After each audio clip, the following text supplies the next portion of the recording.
Орой мэнд хүргэе эрхэм үзэгчдээ бид та бүхэнд мэдээ танилцуулахад бэлэн боллоо. Мэдээллийн хөтөлбөрийн ивент гэгч Транс Капитал банк бус санхүүгийн байгууллага. Эхний мэдээ танилцуулъя. Өнгөрөгчид 7 дугаар сард засгийн газар бүх хүүхдэд хүүхдийн мөнгө олгох шийдвэр гаргаснаар хүүхдийн мөнгө тасалдахад хүрээд байгаамаа. За удахгүй улсын хурлаар хэлэлцэгдэх төсвийн тодтоглоор хүүхдийн мөнгө олгох хэсэг асуудал эцэслэн шийдэгдэнэ. 2016 онд эдийн засгийн нөхцөл байдалтай уялдуулан хүүхдийн мөнгийг 60% нь олгох шийдвэр гарч, за нийт хүүхдийн 60% нь бэлнээр үлдсэн 40% нь ирэх 2019 онд бөөнд нь олгохоор болсон.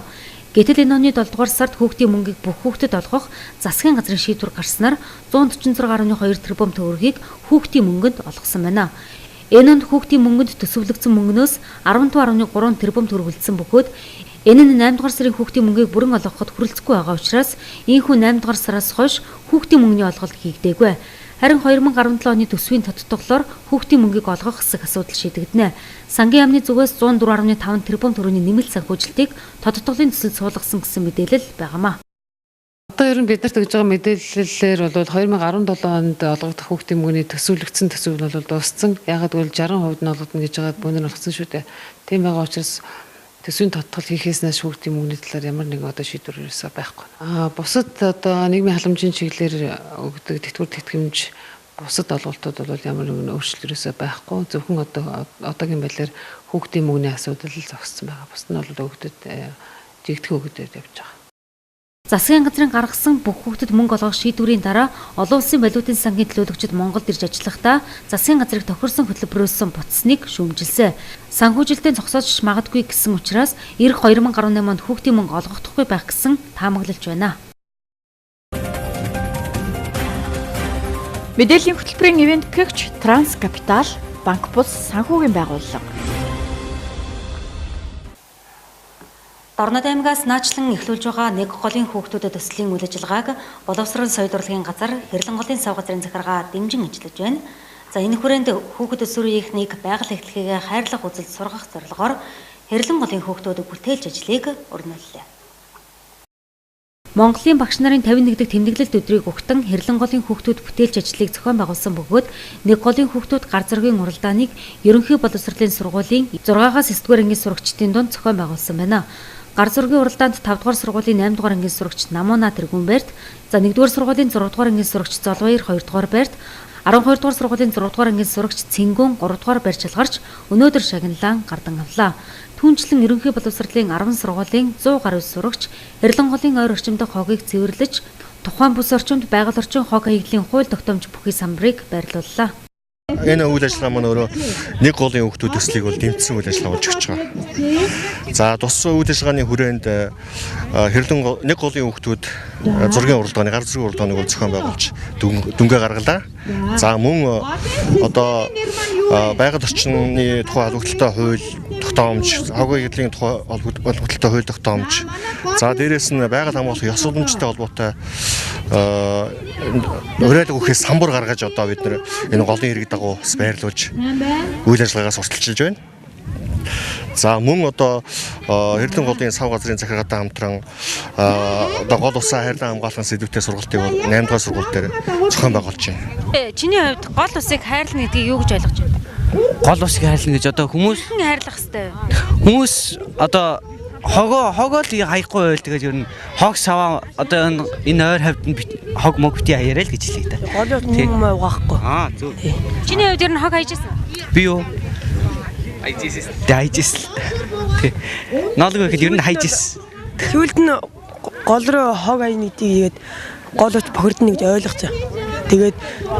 Тэгээд одоо хог бас ер нь айгу ингээд доош шумж усмас цайлах гэдэг айгүй нэг жоохон амт сонин амт байдаг шүү бас. Яг ингээд орох гэхээр бас уут энтер ингээд байдаг юм аа.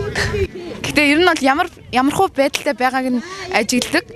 Тэр ажиглалтанда эко клубийнхаа бас ажилтнаа оролцуулдаг. Чиний хувьд ер нь хог хайжсэн удаа байгаа юу? Голын хажууд. За голын хажууд зөвхөн хог хайж үзээгүй юм байна.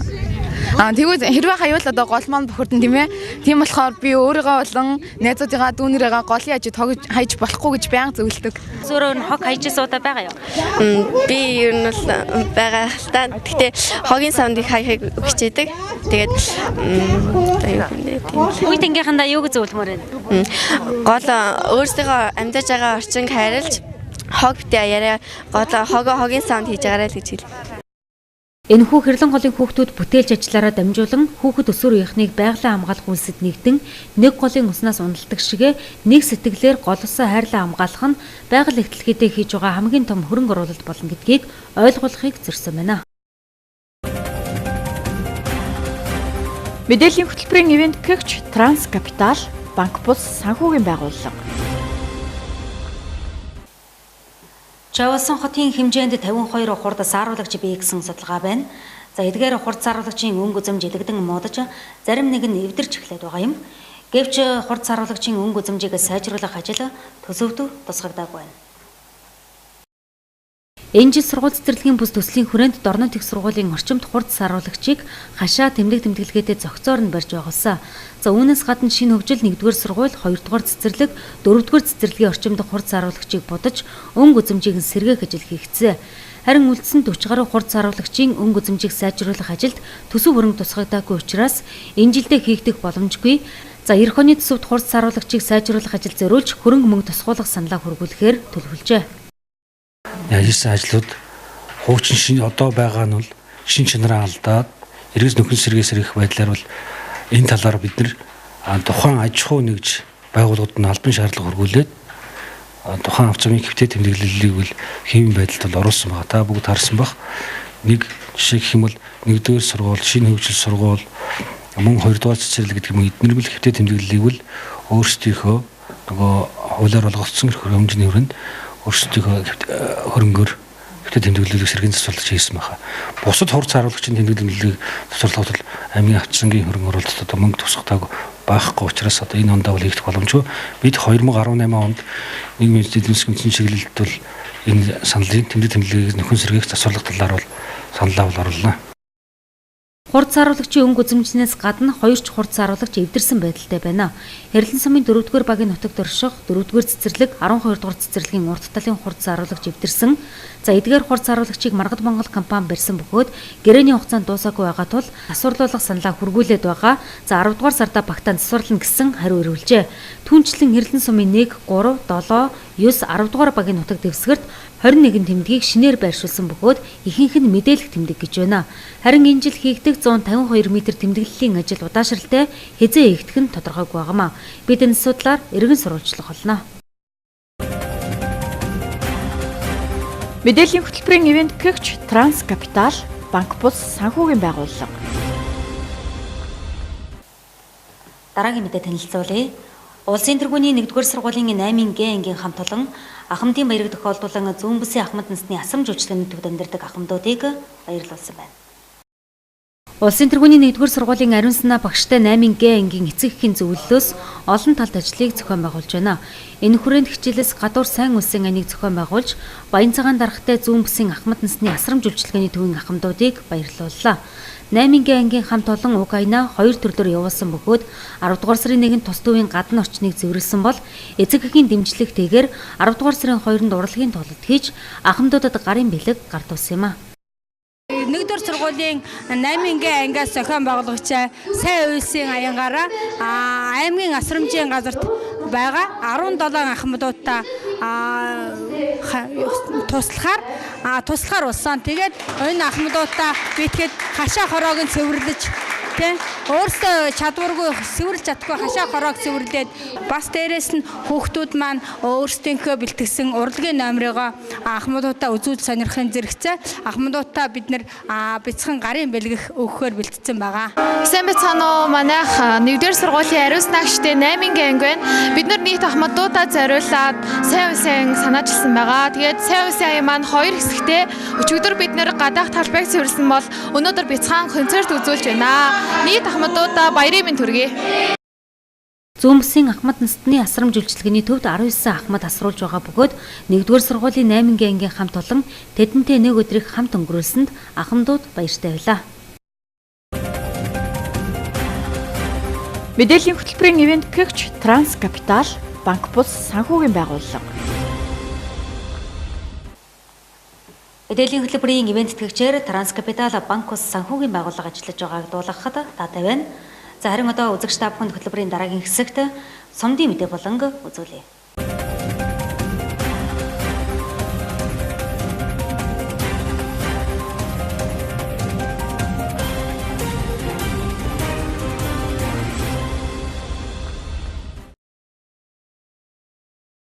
Жил бүрийн 10 дугаар сарын 1-ний өдрийг улс орон даяар олон улсын ахмадын баяр болгон тэмдэглэсээр өдгөө 25 дахь жилдээ сумын хэмжээнд ёслол төгөлдөр тэмдэглэн өнгөрүүллээ.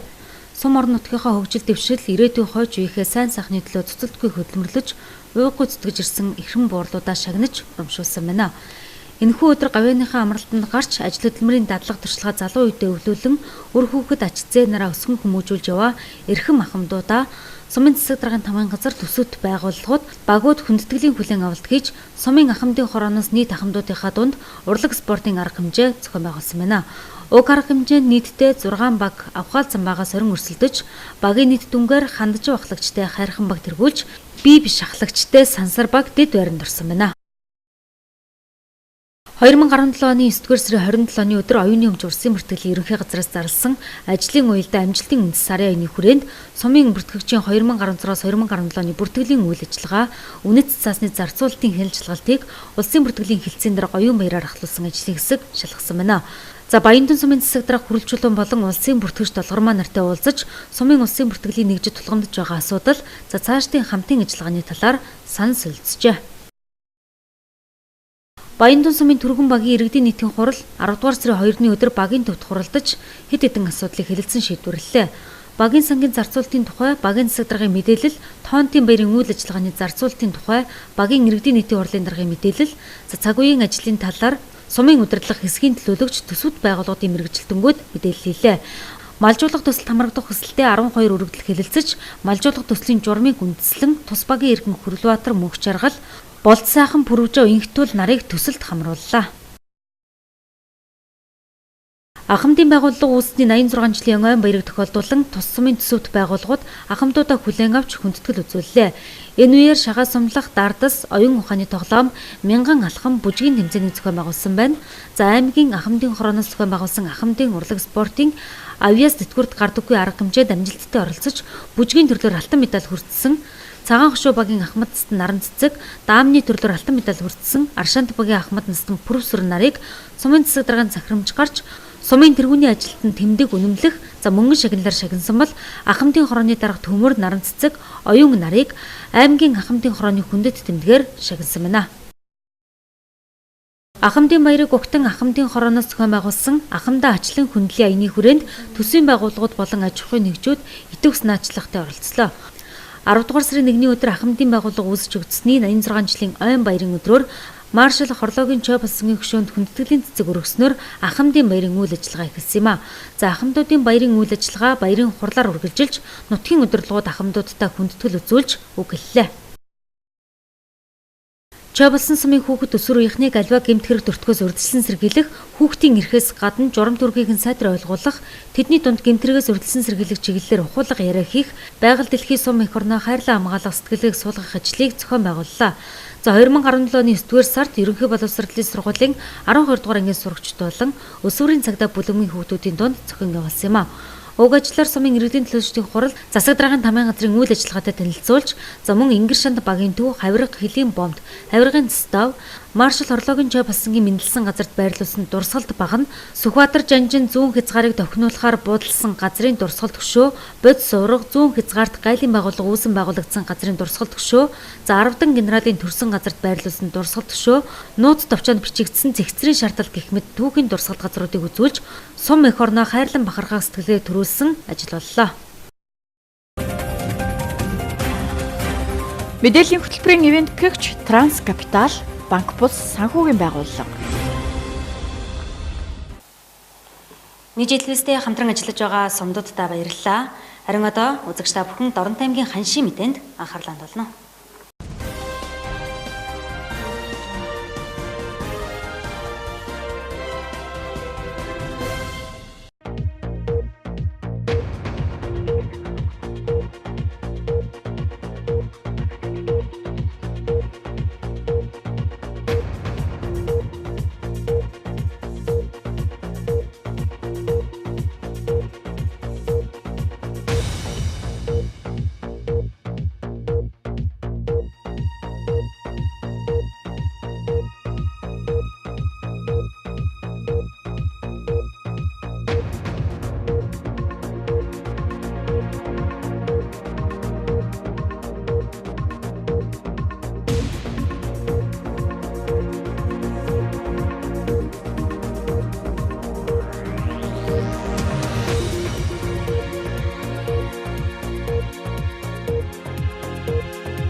Мэдээллийн хөтөлбөрийн ивент гэгч Транс Капитал, Банк Бус санхүүгийн байгууллага.